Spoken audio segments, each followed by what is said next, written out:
অজান্তেই আপনার ফোনের উপর 1 মণ ওজনের বোঝা চাপিয়ে দিয়েছেন, যার ফলে একটা কিছু করতে গেলেই ফোন গরম হয়ে যাচ্ছে, হ্যাং করছে আর কোনোভাবেই চলতে চাচ্ছে না। কিভাবে এই বোঝা সরিয়ে আপনার স্লো ফোনটিকে আবার ফাস্ট করবেন আর ফোনকে অকাল মৃত্যুর হাত থেকে রক্ষা করবেন, সেই উপায়গুলি এখন আমি আপনাকে দেখাবো। আপনার ফোনে ব্যাকগ্রাউন্ডে 15-20টা অ্যাপ চোরের মতন আপনার প্রসেসর আর র্যাম ইউজ করছে। এই অপ্রয়োজনীয় অ্যাপগুলো বন্ধ করার জন্য প্রথমে আমরা মোবাইলের সেটিংসে চলে যাব। সেটিংস থেকে অ্যাবাউট ফোন, তারপর বিল্ড নাম্বারে 7 বার ট্যাপ করুন। যদি এটা আগে থেকে করা থাকে তাহলে you are already a developer এই অপশনটি দেখাবে, আর যদি ডেভেলপার অপশনটি অন করা না থাকে তাহলে ডেভেলপার অপশনটি অন হয়ে যাবে। তারপর ব্যাক করুন, সিস্টেমে যাচ্ছি,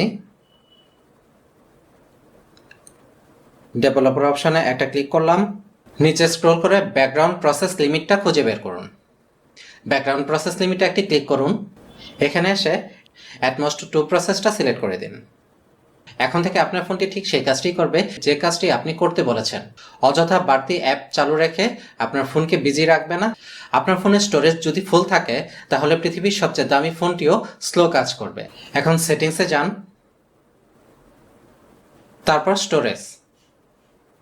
আপনার স্টোরেজ যদি 90%-এর উপরে ইউজড হয়ে থাকে তাহলে সেটা খালি করতে হবে, আর তার জন্য অপ্রয়োজনীয় ভিডিও, ছবি ডিলিট করে দিন আর আনইউজড অ্যাপ আনইনস্টল করুন। আপনি হয়তো ফোনে কিছুই করছেন না, কিন্তু ব্যাকগ্রাউন্ডে 8-10টা অ্যাপস রান করছে। এই অ্যাপসগুলো মোবাইলের র্যাম এবং প্রসেসরকে বিজি রেখে মোবাইলকে স্লো করে দেয়, পাশাপাশি আপনার মোবাইলের ব্যাটারিকেও দ্রুত শেষ করে দেয়। রিসেন্ট অ্যাপগুলো ওপেন করার জন্য হোম বাটন বা ব্যাক বাটনে টাচ করলে রিসেন্ট অ্যাপগুলো ওপেন হয়ে যায়।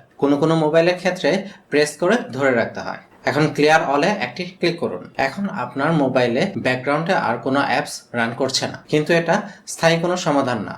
স্থায়ী সমাধানের জন্য সেটিংসে যান, আর তারপর ব্যাকগ্রাউন্ড অ্যাক্টিভিটি, আর তারপর ব্যাটারি অপটিমাইজেশন একটি ক্লিক করুন। এখানে আপনি যেসব অ্যাপ সচরাচর ব্যবহার করেন না ওরকম একটা অ্যাপ ওপেন করুন। যেমন এখানে আমি গুগল ক্রোম সবসময় ব্যবহার করি না, আর তাই এটাকে আমি অপটিমাইজ করে দিব। গুগল ক্রোম অপটিমাইজ করে দিলাম। এখন থেকে গুগল ক্রোম আমার মোবাইলে আর ব্যাকগ্রাউন্ডে একা একা রান করতে পারবে না, যা আমার ব্যাটারির পারফরমেন্স বৃদ্ধি করবে, পাশাপাশি মোবাইলের স্পিডও বাড়াবে। ঠিক এভাবেই আপনার যতগুলো অ্যাপস আপনি রেগুলার ইউজ করছেন না বা ইউজ করলেও অল্প সময়ের জন্য ইউজ করেন, প্রত্যেকটা অ্যাপস ওপেন করুন, আর এভাবেই যত অ্যাপস আছে সবগুলো অ্যাপস আপনি অপটিমাইজ করে দিন। লিঙ্কডইন অপটিমাইজ করে দিলাম।